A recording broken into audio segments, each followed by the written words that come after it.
پر جو چیز بھی خلاف قانون ہوتی ہے بات کرتا ہے خلاف قانون، تو جہاں جہاں تک سوشل میڈیا پہنچتا ہے وہاں ہر بندہ اپنے تھانے میں شکایت کر سکتا ہے. اسی بنیاد پر اس کے خلاف لاہور میں بھی پرچے ہیں. ہم یہ چاہتے ہیں کہ یہاں پرچہ بھی ہو، اس کی گرفتاری بھی ہو اور اس کو سزائے موت بھی ہو. یہ شخص واجب القتل ہے، امت پر فرض ہے اس کو قتل کرنا. حکومت اس کو قتل کرے، حکومت نہیں قتل کرتی تو کوئی غازی اٹھے. تو اب ہمیں یہ کہا جا رہا ہے کہ آپ جیل میں پرچہ کریں. جیل میں جو بھی پرچہ کرتا ہے یا اس کو ڈرا دیا جاتا ہے یا پیسے لگا کر وہ پرچہ ختم کرا دیا جاتا ہے. ہم گجرات میں اس کے خلاف پرچہ کر کے نا اس پہ پرچے کی پیروی کر سکتے ہیں. انتظامیہ سے میں بات کر رہا ہوں اور آپ سے بھی، اگر یہاں پر پرچہ ہو تو ہم انشاءاللہ اس پر اچھے وکیل بھی مقرر کریں گے، پرچے کی پیروی بھی کریں گے، اس کو سزا بھی دلوائیں گے. ویسے یہ واجب القتل ہے. اللہ تعالیٰ کی بارگاہ میں دعا بھی ہے کہ غازی اٹھے اور اس کو کافر کردار تک پہنچا دے. یہ امت پر فرض کفایہ ہے. بسم اللہ الرحمن الرحیم، نحمدہ و نصلی علی رسولہ الکریم. انجینئر علی مرزا سے جو ہمارے اختلافات ہیں، علماء کے اختلافات ہیں، وہ ساری دنیا کو معلوم ہے. جناب انجینئر علی مرزا کے نظریات سے ہم متفق نہیں ہیں. میں جہلم بھی گیا اسی سلسلے میں، لیکن جب تک دلائل کا جواب دلائل سے چل رہا تھا معاملہ ٹھیک تھا. اب ایک فتویٰ آیا ہے سامنے جو بڑا پھیلایا جا رہا ہے. ایک مولانا صاحب کی طرف سے فتویٰ دیا گیا کہ جی انجینئر صاحب کا قتل جائز ہے. میں یہ اپنی دینی ذمہ داری سمجھتا ہوں کہ ہم اس فتوے سے بالکل متفق نہیں ہیں. اور جتنی بھی میری بڑے علماء سے بات ہوئی ہے، جہاں تک میری رسائی تھی، جن سے میری بات چیت ہوئی ہے، وہ کوئی بھی اس فتوے سے متفق نہیں ہے. تو لوگ اس فتوے کو علماء کا متفقہ فیصلہ نہ سمجھیں، کیونکہ ہمارے ملک میں پہلے قتل و غارت بہت ہوئی ہے.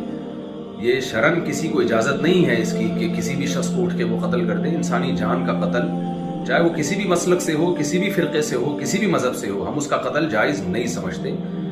پاکستان میں قانون بنا ہوا ہے کہ کوئی بھی صحابہ کرام کی بے ادبی کرتا ہے یا گستاخی کرتا ہے تو قانون بنا ہوا ہے. تو یہ سپریم کورٹ کا کام ہے، ہائی کورٹ کا کام ہے، جج کا کام ہے کہ وہ یہ فیصلہ کرے کہ کون گستاخ ہے اور کون گستاخ نہیں ہے. اور اس بیس پہ جو بھی پاکستان کا لا ہے، قانون ہے، وہ نافذ ہونا چاہیے.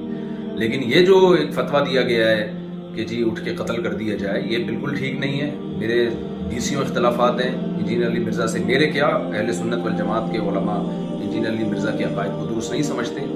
لیکن قتل و غارت کے فتوے دینا، انسانی جان غیر محفوظ ہو جائے ہمارے ملک میں، یہ بالکل جائز نہیں ہے. ہم اس کی پرزور مذمت کرتے ہیں اور اس کو علماء کا فتویٰ نہ سمجھا جائے. ایسا نہ ہو کل کوئی سرپھرا اٹھے اور کسی انسان کو قتل کر دے گستاخی کی بیس پہ، بے ادبی کی بیس پہ. تو یہ بالکل غلط ہے. ہم اس کی بھرپور طریقے سے مذمت کرتے ہیں اور علماء بھی، جہاں تک میری رسائی علماء سے ہوئی ہے، وہ بھی اس عمل کو جائز نہیں سمجھتے. تو ملک میں امن کی کوشش کریں اور دلائل کی دنیا میں رہ کے ہی بات کی جائے گی. اس سے آگے بڑھنے کی کوشش نہ کریں، قانون اپنے ہاتھ میں لینے کی قطعاً کوشش نہ کریں. یہ جو ریسنٹلی فتویٰ آیا اور سوشل میڈیا پہ پھیلایا جا رہا ہے بالکل غلط ہے. قرآن و سنت کی روشنی میں اس فتوے کا کوئی سر نہیں بنتا.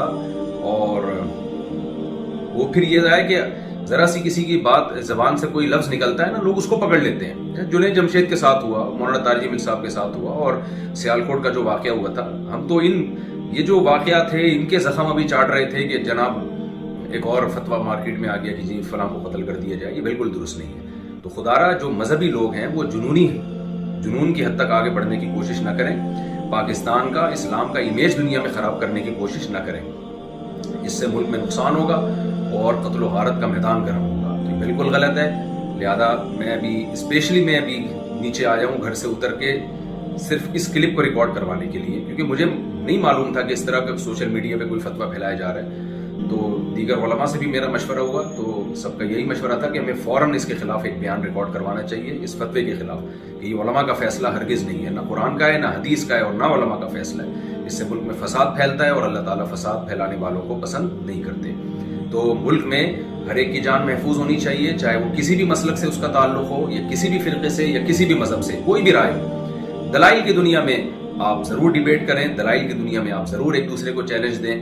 اور اگر آپ سمجھتے ہیں کہ کسی نے کوئی کام ایسا کیا ہے جو آئین کے خلاف ہے، اسلام کے خلاف ہے، تو لا کے ذریعے اس میں پنشمنٹ کی کوشش کی جائے، قانون کا سہارا لیا جائے. جج فیصلہ کرے گا کیا سزا بنتی ہے یا نہیں بنتی. اللہ تعالیٰ ہمارے ملک کو ہر قسم کی اندرونی اور بیرونی سازشوں سے پاک فرمائے، اور شر سے اللہ تعالیٰ ہمارے کنٹری کو محفوظ فرمائے، اور عالم اسلام میں محبت اور اتحاد پیدا فرمائے، اور ہماری سب کی جانوں کو اللہ تعالیٰ محفوظ فرمائے. اور یہ جو مذہبی شدت پسندی ہے، اس شدت پسندی سے اللہ تعالیٰ ہم سب کی حفاظت فرمائے.